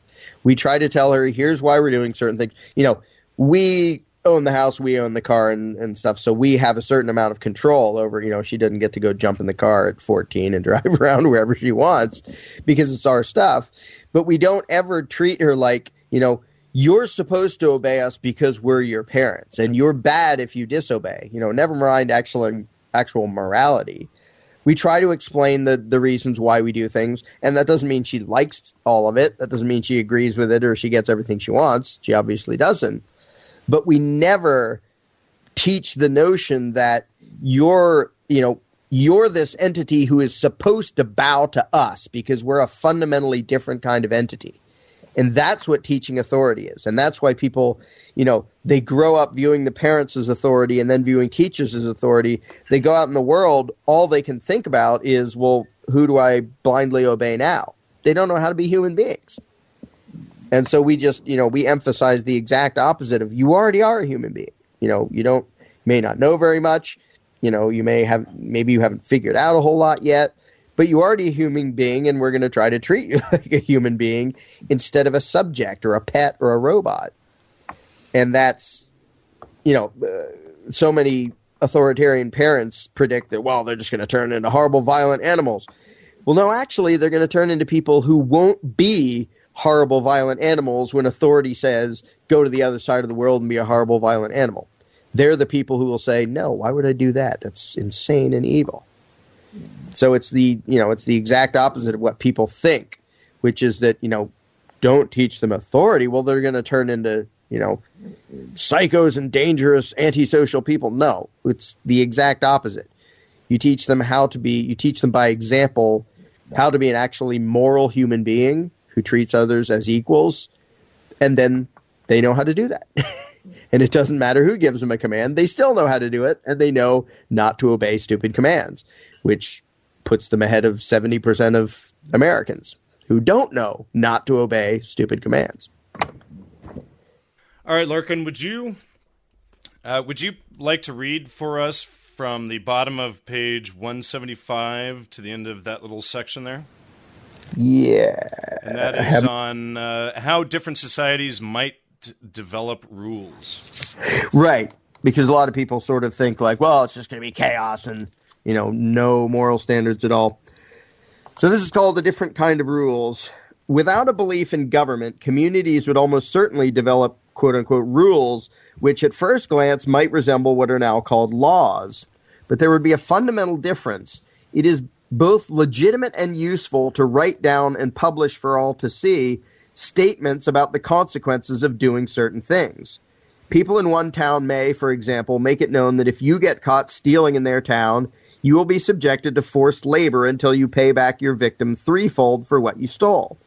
Or the people of some neighborhood may make it known that if you were caught driving drunk there, they will take your car and roll it into a lake. But while such decrees would constitute threats, they would be fundamentally different from what are now called laws for several reasons. Number one, the ones actually making the threats, the ones who decided what retribution they personally would feel justified in inflicting on those who harm or endanger their neighbors, would alone bear the responsibility for making and carrying out such threats. Number two, the threats would not require any election or consensus. One person or 1,000 people jointly could issue a warning in the form of, if I catch you doing this, I will do this to you. The threats would not be seen as the will of the people, but only as a statement of the intentions of those actually issuing the warning. Number three, the legitimacy of such threats would be judged not by who made the threats, but by whether the threatened consequence is, in the eyes of the observer, appropriate for the crime committed. No one would feel any agree with or abide by such a threat if they deemed it to be unfair or unjustified. Number four, such warnings would not pretend to alter morality or make up any new quote-unquote crimes, nor would anyone imagine such warnings to be legitimate simply because they were issued, the way people now view authoritarian quote-unquote laws. Instead, such warnings would simply constitute statements about what those making the threats believe to be justified. Therefore, instead of being in the authoritarian formula of, we hereby make the following illegal, the warnings would fit into this template. I believe that if you do this, I have the right to respond in this way. Many people, having been trained into authority worship, would be terrified of such a non-centralized, quote-unquote, free-for-all method of human interaction. But what if, the statist will ask, someone writes a threat that says, if I don't like your religion or your hairstyle or your dietary choices, I'll kill you? Examining that question in the context of society still suffering from the superstition of authority, and in the context of a society without such a belief, shows just how dangerous the authority superstition really is. It is true that in the absence of the belief in government, an individual could threaten violence in unjustified situations. The point is not that everyone will automatically think and behave properly if there are no rulers, but that such malicious tendencies in human beings would be far less dangerous and destructive without the belief in authority to legitimize them. And don't know how far you want me to go here. There's one example. I could do the example and stop. Yeah, sure. Go for the example there. because it's a drastic example. For example, compare what happens when some individuals vehemently oppose alcohol consumption and when authority forbids it. It is possible, if unlikely, that an individual in a stateless society could, on his own, declare, I consider consuming alcohol to be a sin, and if I find out you've been drinking, I'm coming to your house with a gun to straighten you out. Any person who did so would almost certainly be persuaded, if not by polite reasoning, then by the threat of retaliatory violence, that he should not carry through on his threat and should stop making such threats. Obviously, one person could not, by himself, inflict oppression upon millions of beer drinkers, even among others who also considered drinking alcohol to be a sin. Even if it was a majority, few would feel justified in trying to forcibly impose their views onto others. Whether they recognize that such aggression is unjustified, or whether they were simply scared of what might be done to them if they tried, either way, violent conflict would be avoided. In contrast, suppose a group of people wearing the label of government declared alcohol to be illegal and created a heavily armed gang of enforcers to hunt down and imprison any caught possessing alcohol. Since that actually happened, there's no need to theorize about the results. With the promise of fixing most of society's ills and with public support, the U.S. ruling class enacted alcohol prohibition in 1920. Alcohol consumption continued, slightly reduced, and there immediately sprang up a black market in alcohol production and distribution. A hugely profitable but illegal market led to violent conflicts, a jump in organized crime and other crime, and widespread corruption in government, as well as brutal attempts to crush the alcohol trade. Seeing the actual results of prohibition, a majority of the people soon opposed it and demanded the repeal of the 18th Amendment, which authorized prohibition at the federal level. And of course, after prohibition ended, all of the related violence, government violence and private violence, ended. Well, not really. Actually, what they did was Harry J. Anslinger started the war on drugs so that he wouldn't lose his police force. And we've been dealing that for 70-plus years now, is the irony of it all. Right. Yep. I actually have a video about to come out about that shows that the people who want drug prohibition, they have no intention and no hope of stamping out drugs. They want the violence and crime. You know, it's all these idiots that keep drugs illegal, and then they complain about all the mobs and gangsters at the borders of Mexico and all the gun running and all this stuff. It's like, look, you idiots, if you legalize drugs, all of that will be gone tomorrow. Tomorrow. Yep. That's it. Tomorrow. Yep. It's gone. And done. We have a perfect example to point to, which is alcohol prohibition. It disappeared instantly. It was Hillary Clinton. Somebody asked her, I guess her controllers didn't keep them away, why don't you legalize it if we're so scared of the Mexican drug cartels and all that? And she sort of stammered and said, well, there's too much money involved. I don't know what she tried to mean by that, but that's the truth. Yeah. There's too much power and money involved in the black market that the government created for them to give it up, because they know the violence, the related violence, would stop overnight. Because, you know, you ever seen a shootout between wine cooler sellers? It just doesn't happen because it's quote-unquote legal. Does a society without government mean every man for himself? No, and this is another huge bogus assumption that people make. For some reason, they say, well, if everybody runs off in the woods and lives like a hermit. Government isn't the same as cooperation and organization. In fact, it's the opposite. Cooperation is like you and I get together and say, let's do this thing this way. Government is one person comes to another and says, you're going to do it this way or we hurt you. And the idea, and the fact that we have a zillion examples that you can look at in the real world of hugely complex, purely voluntary arrangements that are very efficient and get lots of stuff done and very productive. But people have been so trained to think that the ruling class is why we get along. It's like, it's why we have food and it's why we have roads, and that people think that the completely irrational thought that, well, if we didn't have a ruling class, we'd all be like, every man for himself. There's Ayn Rand's appeal to authority fallacy again.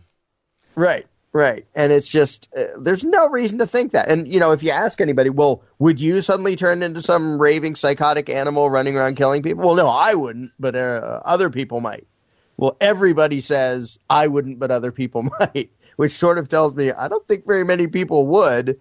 And the ones that would, they sort of have to deal with the fact that their intended victims have guns. So it wouldn't work well for the few who actually thought it would be a good idea, because there's no government to run around and try to victimize people. They'd quickly learn, no, that doesn't work. And yeah, to think that we can't cooperate without government is so, it's like saying, well, how can there be car dealers without carjackers? Like, you don't need the thieves to make the productive side work. They're the opposite. Government is a giant thieving extortionist parasite. We don't need that to do voluntary trade. It's the opposite of voluntary trade. But people have just been so trained to think that nanny state is what keeps us, mere mortals civilized, that they have these completely irrational beliefs about what would happen if there wasn't a ruling class. All right, we did cover this a little bit, but how do we defend against aggressors? Yeah, again, just, people, and I tell people, do you believe you have the right to defend yourself against someone breaking into your house? Well, yeah, but maybe I don't have the ability. Okay, do you have the right to hire somebody else? Well, yeah. Like, all the things that we as normal human beings have the right to do, we would still have the right to do them. And you can be organized, you can cooperate, you can hire people. Like, either, you're too squeamish, you're not sure you can defend yourself, you don't want to have a gun, you want to hire somebody else. There's a million different ways to do it voluntarily. What it boils down to is... maybe your whole neighborhood gets together and you all elect one person in the neighborhood who's got the best defensive skills to, and you all pay him a pittance, or you all chip in to buy him a gun or whatever, and then he's your local little block, sheriff or whatever. Yeah, and he's the guy you call if there's a problem. And the only difference, it's a huge difference, but the only difference is you call him and he shows up, he's just a human being. He has the same rights as you. He doesn't have extra rights. He can't suddenly boss people around. He can't suddenly commit theft and do all. He's just the guy you call. He's like a friend you call who knows how to fight or has a gun or something. Hey, somebody's breaking my house. Hey, Fred, can you come over here? I'm a wimp and I'm unarmed and whatever. Fred, come help me. That's what it would be like. And, you can call that police if you want, but it would be, again, it's just that one difference, but it's a huge difference. Right now, how many people are nervous when they see the flashing lights? Oh, what did I do? Some stupid technical thing, and now he's going to give me a ticket and steal $100 from me. There wouldn't be that if the guy just represented you, if he was actually, like people pretend, if he was actually your servant. Like, we chip in so that Fred can drive around the neighborhood at night and keep an eye on things, call if something goes wrong. He's still just Fred. He doesn't have magical powers. He doesn't have superhuman rights. He's just Fred, and that would still happen. And it would be a lot more effective than what we have now. Well, it's interesting, all of your talk about this, and I spent a month and a half in Peru in 2009, and in Lima, you see private security everywhere. Pretty much at every home or every apartment building, there are private security guards, and a lot of people just hire their own security. And, the person who's doing the security, they open the door for you, and they take care of your, neighbors or your groceries and stuff like that, and, help people in and out of the building and this stuff all at the same time. So, it already, your idea is already sort of, sure, Lima and these other big cities have police, but here is your idea of a voluntary type of security already in place all over Lima, because they prefer the private security that's right there compared to the police. Right, even after they're forced to pay for the crummy government version. And I would bet money that those private security guards don't act like rude control freak fascists, because that's not what their customers they want. Continually helped us with our luggage and opened doors for us, called upstairs for us, helped out with things. It was, because they're in a position where they have to get voluntary customers. The jackboot who pulls you over and harasses you and is on his little fascist power trip, what does he care about what you think of him? You're forced to pay his salary whether you like him or not. Even if you think he was a complete fascist pig, he knows the tax collectors are going to make you pay him. If it's voluntary, suddenly they have to act as if, even if they would like to be obnoxious, they sort of need to keep their job, which means you have to keep the customers happy, which means don't act like a fascist. So yeah, they'd be nice and plenty of people in this country, they usually have much money, but have private security, and they don't go around being fascist to the people that the property owners want there, because who the heck would... Let's not talk about Blackwater. Yeah, well, I don't think I'd call that private. The fact that the government bought what would have been a private thing, it's just their own... Sure, sort of... and of course they wouldn't have had all of that quote-unquote authority to do all of those things without quote-unquote government helping them. So, all right, so again, how do we deter crooks? By violence, to be blunt, but by violence that normal human beings see as inherently legitimate. By, each person says, you can understand, like, I believe I have the right to use force to repel an invader, or kill him if I can't repel him. And just, if we just use our own moral codes and our own judgment, even though they won't always match, there's going to be differences here and there, but there is so much overlap among almost everybody that it would be really easy to come up with, a dozen different ways to hire somebody and cooperate. And it may just be something as simple as everybody have the phone numbers of all your neighbors handy. So if someone's breaking in, you call the guy right next to you. And he comes over with a shotgun and makes sure everything's okay. And he isn't going to suddenly try to oppress you because he knows, first of all, he knows you. He knows he doesn't have the right to do that. He doesn't imagine himself to be authority. He's just a guy. And ultimately, he knows you would shoot him if he did. So it's just people being people doesn't rule out anything positive, dealing with aggressors, and it doesn't make it so there's anything the good people can't do except the illegitimate aggression. That's the only thing that disappears from society, is the violence that's only imagined to be legitimate when government does it. When anybody else does it, it's called theft or thuggery, whatever else. But government is seen to have these special rules. You get rid of that, and suddenly people see themselves as people, and they see everybody else as people, and realize, defending yourself, good. Attacking somebody else, bad. Most people grasp that in their day-to-day lives, and that would continue when they organize and cooperate to find ways to defend themselves. And I actually think, to a large degree, that's, in a lot of places, that's not even necessary. If normal people have guns, even just the normal person himself who has a gun is a pretty good deterrent, even if he never organized or planned anything. Not that they can't, but just the people being armed and realizing it's up to them to protect themselves, that goes a long way to being a huge deterrent. Like you were saying in Switzerland, when everybody has to have a machine gun, who's going to be dumb enough to try to go door to door robbing people? It just... even if they never practiced and didn't drill at all, just the knowledge that, my intended victim might kill me is a pretty good deterrent, even to the most, heartless, sadistic psycho out there. Yeah, that's for sure. Hence why they have one of the lowest crime rates in the entire world. Right. So, let's see. What do you do if a factory was dumping toxic waste?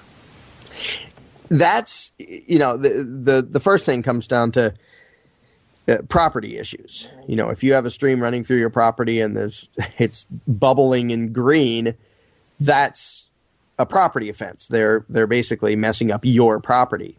And you could say the same thing if fumes are coming into your house through the air. But again, the more fundamental thing is, people would look at these problems from the perspective of normal people. They wouldn't look to, well, who are we going to elect and what legislation should we have? It may be something as direct as the homeowners going to the factory and saying, look, there's green bubbly stuff coming down our stream. You're going to stop it right now, or we're going to come back and do such unpleasant things that you're going to wish you had stopped it. That's sort of the uncivilized, quote unquote, blunt, direct version of deterrence to polluting other people's property and harming their stuff. But of course, there are a million more, quote unquote, civilized, proper things. You have a petition or you have a boycott. But ultimately, if you're a factory and there isn't a government to pay off, and you're dumping garbage that's going down the stream through other people's property, right now you pay off the government, you pay off the EPA, and you might be in pretty good shape. You try it without a government, you have a big line of victims down there who really don't like you and will be willing to hurt you if you don't stop, polluting the heck out of their stream or their air or whatever.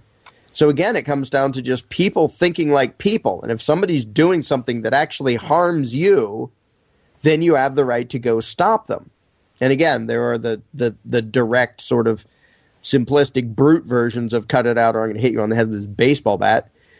And lots of more, nicer, starting out nicer than that versions. But it just comes down to people thinking, what do I believe I personally have the right to do about the fact that there's green sludge flowing down my stream from the factory? Because I don't believe I have an obligation to put up with this.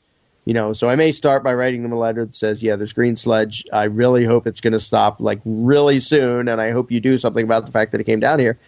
Up to people just saying, look, if you keep dumping sludge in the stream that goes through our property, we're just going to come trash your factory. Again, there's a million ways it could go. And that doesn't even mean I agree with all of them. But if people just thought in terms of we're just people, there wouldn't be a government to buy off. There wouldn't be all this stupid legislation and regulation and expensive lawyers that can find some loophole to this, that, or the other thing. There would just be people being people, which I think 10 times out of 10 is going to give this than a giant government court system that can be bought off. Has there ever been an intentional effort that you're aware of to misinform people about what anarchy is and what examples of anarchy are there that people can relate to in everyday life? It's hard for me to tell how much of the bad rap that the word anarchy gets, how much is just sort of indirect, accidental, because people have been taught that government is what makes us civilized, so they assume that if there isn't that, we're all wild, stupid animals. And how much has been intentional propaganda by the people in power, telling us that, and there has been plenty of each, but I'm not sure what the exact balance is, but there's been plenty of constant propaganda from those in power that basically says, if people are left free, you'll be killing each other. The crime rate will go through the roof. You'll all just be killing and eating each other, and it'll just be total mayhem. There'll be no justice. It'll be every man for himself, and all the things that the chaos version of the term anarchy Mad Max bring to mind, right? Mad Max. And just it shows how economically ignorant people are, because the idea that, okay, we don't have a ruling class, let's just suddenly all be psychos. People don't want to be psychos. They want to have houses. They want to have roads. They want to have cars. They want to have comfortable lives. They don't suddenly want to turn into animals just because there aren't politicians to cry to. But nonetheless, the term anarchy, partly just because people have been trained to think that government makes us civilized, and partly from an intentional effort by those in power to give this impression, people think of anarchy as meaning chaos. And it's actually, the word, conveniently for the statists, has two meanings. One meaning there's no ruling class, and the other meaning chaos and mayhem. How convenient for them to have one word that means both of them.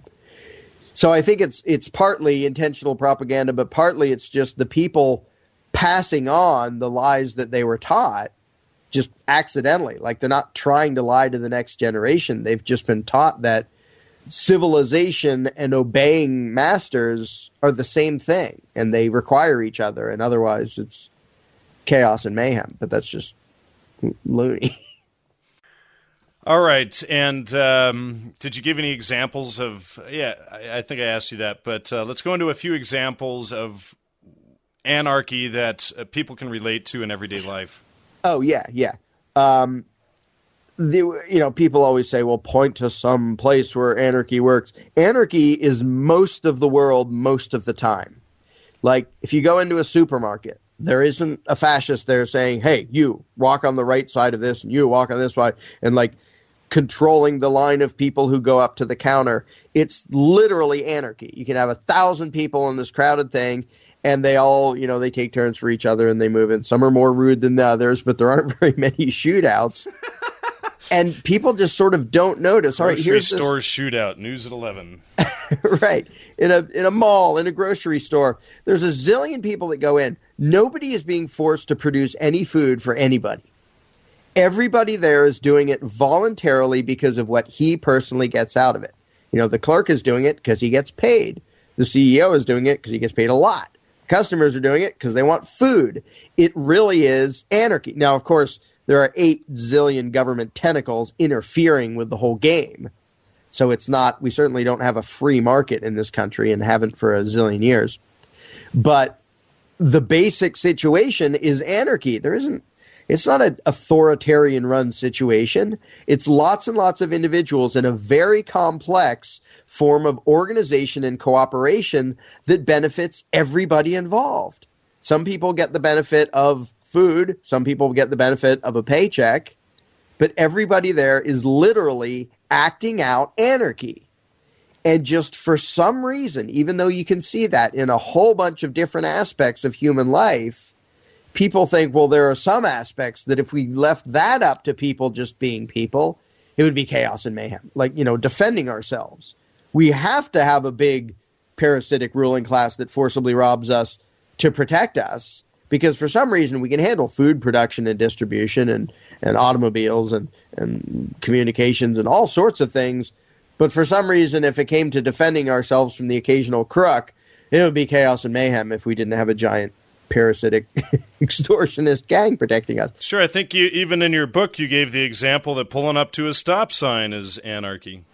Right, 4-way stop sign. And there are a bunch of them around where I live. People pull up at the same time. I think there's technically some rule about if it's actually at the same time, this guy has the right always has the right of way. Right, although it's never exactly at the same time, and it's supposed to be the first person to get there. How often do you see people come up to a stop sign and then they both just floor it and crash into each other? It just doesn't happen. People don't want to crash into each other.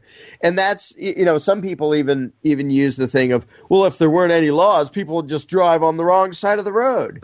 I said, who do you think is so stupid that if suddenly there wasn't going to be a ticket for driving on the wrong side of the road, it wouldn't occur to them that there's other reasons not to drive on the wrong side of the road? We have all agreed to drive on the left side or on the right side, while in England, and Australia, everybody has agreed to drive on the left.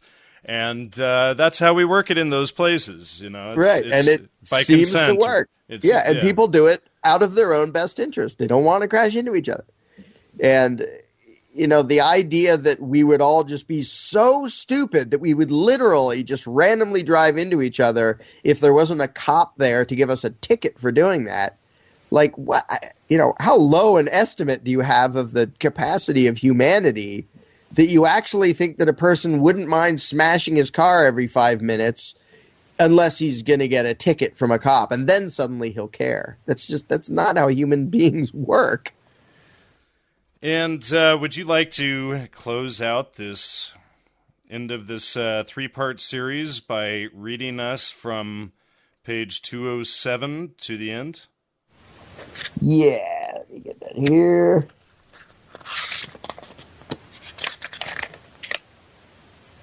All right, here we go. And the book ends talking about the world without authority. So this part is called Accepting Reality. Statists often say, show me an example of where society without government, quote-unquote, anarchy, has worked. Of course, since they are speaking of societies consisting almost entirely of thoroughly indoctrinated authoritarians, human society without a ruling class is rarely even contemplated, much less accepted. Yet the statists use the fact that they have never tried true freedom, because the concept is completely foreign to their way of thinking, as proof that a stateless society, quote-unquote, wouldn't work. This would be akin to a group of medieval doctors who all use leeches for every ailment, arguing, show me one case where a doctor has cured a headache without the use of leeches. Of course, if none of them have ever considered any treatment other than leeches, there would not be an example of alternative methods working. But this would be a testament to the ignorance of the doctors, not the ineffectiveness of treatments which have never been tried. But the more important point is that anarchy is what is. To say that society cannot exist without government is exactly as reasonable as saying that Christmas cannot occur without Santa Claus. Society already exists without government and has from the beginning. It's been the people imagining an entity with the right to rule, hallucinating a thing called authority, which has made the story of mankind consist largely of oppression, violence, suffering, murder, and mayhem. Ironically, statists often point to the death and suffering which occurs when two or more groups are fighting over who should be in charge, label that as anarchy, and cite it as evidence that without government there would be chaos and death. But such bloodshed and oppression is the direct, obvious result of the belief in authority, not the result of a lack of government. It is true that, compared to life under a stable, entrenched authoritarian regime, in a country where the people are fighting over who the new authority should be, via rebellions, civil wars, one nation conquering another, etc., can be a lot more dangerous and unpredictable. As a result, people living in war-torn areas often wish only for there to be an end to the conflict, for one side to win and become the new government. To such people, a stable government may represent relative peace and security, but the underlying cause of the oppression committed by stable regimes and the bloodshed which occurs during struggles for power is the belief in authority. If no one believed in legitimate ruling class, no one would fight over who should rule. If there was no throne, no one would fight over it. All civil wars and nearly all revolutions rest on the assumption that someone should be in charge. Without the superstition of authority, there would be no reason for such things to happen at all. By its very nature, government adds nothing positive to society. It creates no wealth and generates no virtue. It adds only immoral violence and the illusion that such violence is legitimate. Allowing some people to forcibly dominate all others, which is all that government ever does not contribute to society one speck of talent or ability or productivity or resourcefulness or ingenuity or creativity or knowledge or compassion or any other positive quality possessed by human beings. Instead, it constantly stifles and limits all of those things through its coercive laws. It is destructive and insane to accept the notion that civilization requires the forcible limiting of possibilities and the violent restraint of the human mind and spirit. That civil society can exist only if the power and virtue of every individual is forcibly overcome and suppressed by a gang of masters and exploiters. That the average man cannot be trusted to govern himself, but that politicians can be trusted to govern everyone else. That the only way for the morality and virtue of mankind to shine through is to crush the free will and self-determination of billions of human beings and to convert them all into unthinking, obedient puppets of a ruling class and a source of power for tyrants and megalomaniacs. That the path to civilization is the destruction of individual free will, judgment, and self-determination. That is the foundation, the heart and soul of the superstition called authority. When people are ready to recognize that heinous lie for what it is and begin to accept personal responsibility for their own actions and for the state of society, and not one moment before, then true humanity can begin. People can desperately wish for peace on earth until they're blue in the face, but they will never see it unless and until they are willing to pay the price by giving up one tired old superstition. The solution to most of society's ills is for you, dear reader, to recognize the myth of authority for what it is, give it up in yourself, and then begin efforts to deprogram and wake up all the people you know who, as a result of their indoctrination into the cult of authority worship, and in spite of their virtues and noble intentions, continue to support and participate in the violent, anti-human, destructive, and evil oppression and aggression machine known as government. And the punchline revisited, and then we're finished. Indeed. Contrary to what nearly everyone has been taught to believe, government is not necessary for civilization. It is not conducive to civilization. It is, in fact, the antithesis of civilization.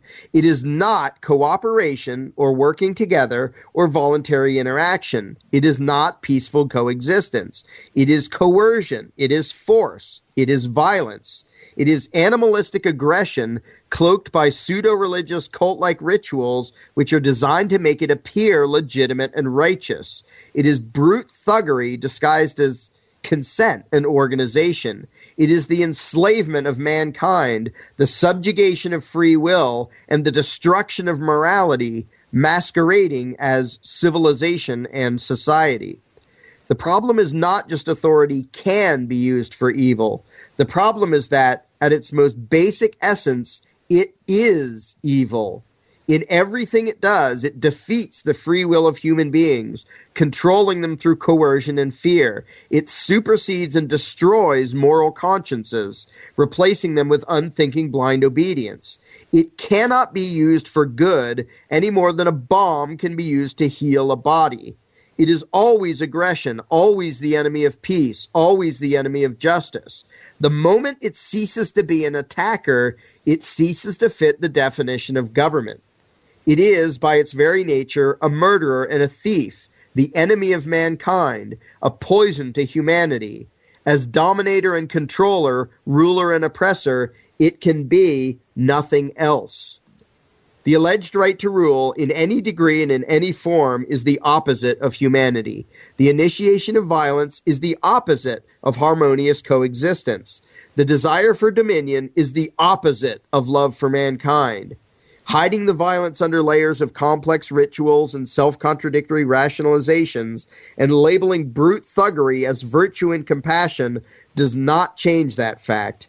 Claiming noble goals, saying that the violence is the will of the people or that it is being committed for the common good or for the children cannot change evil into good. Legalizing wrong does not make it right. One man forcibly subjugating another, no matter how it is described or how it is carried out, is uncivilized and immoral. The destruction it causes, the injustice it creates, the damage it does to every soul that it touches, perpetrators, victims, and spectators alike, cannot be undone by calling it law or by claiming that it was necessary. Evil, by any name, is still evil. The ultimate message here is very simple. All of recorded history screams it, yet very few have until now allowed themselves to hear it. That message is this: if you love death and destruction, oppression and suffering, injustice and violence, repression and torture, helplessness and despair, perpetual conflict and bloodshed, then teach your children to respect authority and teach them that obedience is a virtue. If, on the other hand, you value peaceful coexistence, compassion and cooperation, freedom and justice, then teach your children the principles of self-ownership.